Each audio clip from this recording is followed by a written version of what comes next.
जैसे किसी को खांसी हो जाए तो खांसी की भी यह गेहूं दवाई हो सकती है। तो खांसी की दवाई कैसे हो सकती है? तो खांसी के लिए आप 10-15 ग्राम गेहूं को थोड़ा सा उसको दलिया बना लें, मोटा मोटा, और मोटा मोटा दलिया बना करके 10 ग्राम को आप 400 ग्राम पानी में डाल लें। उसमें मुश्किल से 1-2 ग्राम नमक डाल दें, सेंधा नमक, उसको डाल करके उबाल लें। जब 1/4 बच जाए काढ़े की तरह से, उसको आप छान करके पिएं। आप देखेंगे कि किस तरह से वो खांसी को तुरंत भगाने में ये इससे सहयोग मिलता है। तो खांसी जैसी बीमारी में भी गेहूं का जो प्रयोग है वो बहुत ही कारगर है।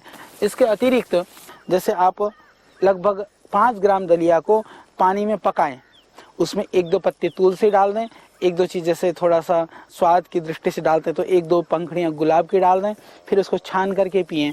तुलसी, गुलाब और गेहूं का ये चाय, ये जो पेय है, आपको बहुत अच्छा लगेगा। आप चाहें तो दूध मिला लें और आप चाहें तो उसमें मीठा भी मिला सकते हैं, चाहें तो वैसे भी आप पी सकते हैं। तो भुना हुआ जो दलिया है, हल्का भुना हुआ दलिए को आप काढ़ा बना करके उसके अंदर जो है उसको मिलाकर, हल्का भूना, गेहूं को हल्का भून करके या गेहूं के दलिया को हल्का भून करके आप रख सकते हैं। रखने के बाद में उसको पानी में उबालिए, तुलसी का पत्ता और गुलाब फूल की पंखुड़ियाँ, जो देसी गुलाब की फूल की पंखुड़ियाँ होती हैं, आप उसको डाल करके सेवन करिए। तो आप देखेंगे कि वो आपके लिए बहुत ही स्वादिष्ट जो पेय है, चाय है, वो तैयार हो जाती है।